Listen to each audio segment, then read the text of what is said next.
अवधूत चिंतन श्री गुरुदेव दत्त श्री स्वामी समर्थ। उद्या आहे ललिता पंचमी, म्हणजेच आपल्या मुलांसाठी अतिशय खास असा दिवस आहे। कारण की आपल्या मुलांच्या सर्वांगीण विकासासाठी, प्रगतीसाठी आपण अतोनात प्रयत्न करत असतो। मुलांचं अभ्यासात मन लागत नाही, चिडचिडपणा करतात, स्वतःच्या मनाने अभ्यास घेऊन बसत नाही किंवा अभ्यासात त्यांची प्रगती होत नाही, असे अनेक आपल्याला प्रश्न पडलेले असतात। त्यासाठी आई नेहमी प्रयत्न करत असते की मुलांचा कसा विकास होईल किंवा त्याची प्रगती कशी होईल, त्याला यश कसं मिळेल। तर त्यासाठी अतिशय कारगर असा उपाय म्हटलं तरीही चालणार आहे आणि हा फक्त ललिता पंचमीच्या दिवशीच आपण करू शकतो। त्यात नवरात्र सुरू आहेत, म्हणजेच अतिशय शुभयोग आहेत। आई भगवतीच्या कृपेने आपल्याला चांगलाच आशीर्वाद मिळणार, हे नेहमी लक्षात असलं पाहिजे। ललिता पंचमी उद्या आहे। ललिता पंचमी म्हणजेच 7 ऑक्टोबरच्या दिवशी ललिता पंचमी आहे। ललिता पंचमी हा सण अश्विन महिन्याच्या शुक्ल पक्षाच्या 5व्या दिवशी म्हणजेच शरद नवरात्रीला साजरा केला जातो। असे मानले जाते की या दिवशी कामदेवाच्या भस्मातून जन्मलेल्या भंडासुराचा वध करण्यासाठी देवी ललिता अग्नीतून प्रगट झाली होती। गुजरात आणि महाराष्ट्रात या सणाला विशेष महत्त्व आहे, तर दक्षिण भारतामध्ये देवी ललिता देवी चंडी म्हणून ओळखली जाते आणि पूजले देखील जाते। ललिता पंचमी हा सण अश्विन महिन्याच्या शुक्ल पक्षाच्या 5व्या दिवशी म्हणजेच शरद नवरात्रीला साजरा केला जातो। आता बघा, या ठिकाणी देवी ललिता यांना समर्पित वैदिक मंत्राचा जप केल्याने, या दिवशी यथोचित पूजा केल्याने वैयक्तिक आणि व्यावसायिक समस्या दूर होत असतात। आता हे ललिता पंचमीचे व्रत 7 ऑक्टोबर 2024 रोजी पाळले जाणार आहे।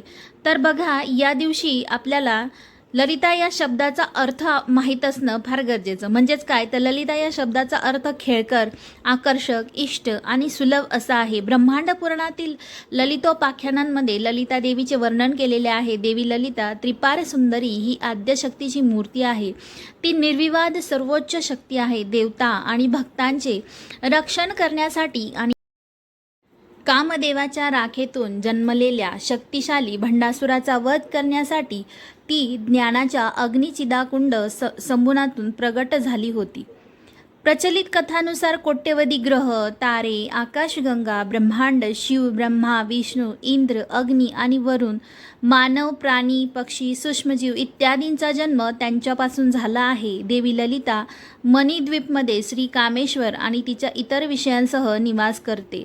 आता या ललिता पंचमीचे नेमके काय महत्त्व आहे, या दिवशी कोणता मंत्र आपल्याला मुलांच्या आपल्या जिभेवर लिहायचा आहे, कसा लिहायचा आहे ते बघूया। बघा, शारदीय नवरात्रीच्या 5व्या दिवशी स्कंदमातेसह माता सती स्वरूपा ललिता देवीच्या पूजेला विशेष महत्त्व आहे। आई ललिता देवी यांना कामेश्वरी देवी म्हणून सुद्धा ओळखलं जातं। या दिवशी व्रत आणि पूजा केल्याने वैवाहिक जीवनातील अडचणी किंवा अडथळे दूर होत असतात। व्यक्तीला सर्व रोग आणि दुःखांपासून मुक्ती मिळते, व्यक्तीला दीर्घायुष्य मिळते आणि संततीचे सुख देखील प्राप्त होत असे। तसेच जीवनातील सर्व सुखांचा उपभोग घेतल्यानंतर व्यक्तीला शेवटी मोक्ष देखील प्राप्त होत असतो। म्हणून आपल्याला या ठिकाणी या दिवशी कशी पूजा करायची आहे त्याचं विशेष महत्त्व मानलं जातं। आता पूजा कशी करायची बघा, ललिता पंचमीच्या दिवशी सूर्योदयापूर्वी स्नान आणि ध्यान केल्यानंतर स्वच्छ वस्त्र परिधान करायचं आहे। ललिता देवीचे ध्यान करा आणि व्रत आणि उपासना करा। पूजेच्या ठिकाणी स्वच्छ पाट ठेवा, त्यावर लाल किंवा पिवळे कापड पसरवा। सर्वप्रथम श्री गणेशाची पूजा करा, त्यानंतर देवी ललिता यांच्या मूर्ती किंवा चित्रासमोर अगरबत्ती लावा आणि या मंत्राचा उच्चार तुम्हाला करायचा आहे। उच्चार करतच तुम्हाला पूजा करायची आहे। तर मंत्र आहे ओम श्री ललिता त्रिपुर सुंदरये देवी नमः। पुन्हा एकदा मी मंत्र म्हणते, ओम श्री ललिता त्रिपुर सुंदरये देवे नमः। आता देवीला रोळी, सिंदूर, सुपारी अर्पण करायची आहे आणि नैवेद्य म्हणून मिठाई देखील तुम्ही ठेवू शकता किंवा फळं अर्पण करू शकता। या दिवशी ललिता देवीला केशराची खीर अर्पण करण्याची परंपरा आहे। यानंतर तुम्ही देवीची आरती करायची आहे आणि प्रसाद वाटप करायचा आहे आणि यानंतर तुम्ही जर उपवास ठेवला असेल तर तो उपवास तुम्हाला सोडायचा आहे। आता या दिवशी आपल्या मुलांच्या सर्वांगीण विकासासाठी तुम्हाला काय करायचं आहे, तर ज्याप्रमाणे आपण सूर्योदयापूर्वी उठून सगळ्या काही क्रिया केलेल्या असतात तेच आपल्या मुलांना देखील सांगायचं आहे। सकाळी लवकर उठून त्यांना शुचिर्भूत होऊन अंघोळ करायला लावायची आहे। त्यांना ललिता देवीची पूजा करायला सांगायची आहे किंवा ते लहान असतील तर आपण त्यांच्याकडून करून घ्यायची आहे आणि देवासमोर बसून त्यांच्या जिभेवर आपण आपल्या हाताने मंत्र लिहायचा आहे, म्हणजेच दर्भाच्या काडीने हा मंत्र लिहायचा आहे.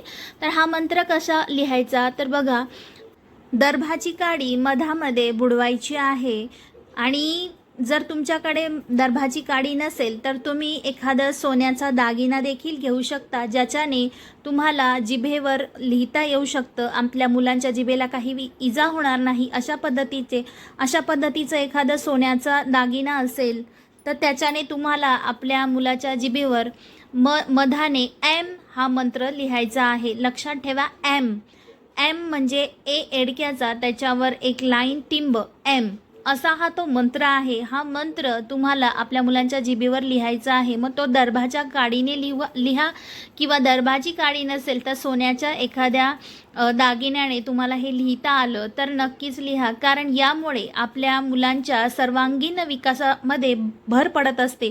तसेच मुलांची प्रगती कोणत्या ठिकाणी थांबली असेल तर ती देखील प्रगती होण्यास मदत होते. मुलांचं अभ्यासात लक्ष लागत नसेल तर मुलं चांगल्या पद्धतीने अभ्यास करतात, म्हणजे मुलांचा सर्वांगीण विकास या मंत्राने होत असतो. त्याच्यामुळे हा मंत्र ललिता पंचमीच्या दिवशी आवर्जून तुम्ही प्रत्येक आईने आपल्या मुलाच्या जिभेवर हा मंत्र ललिता पंचमीच्या दिवशी लिहायचा आहे.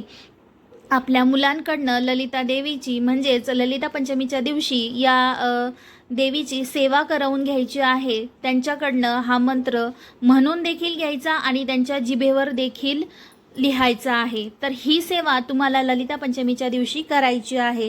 हा योग खूप चांगला आहे, कारण की हा नवरात्रात घडून आलेला आहे, म्हणून हा उपाय नक्की करा.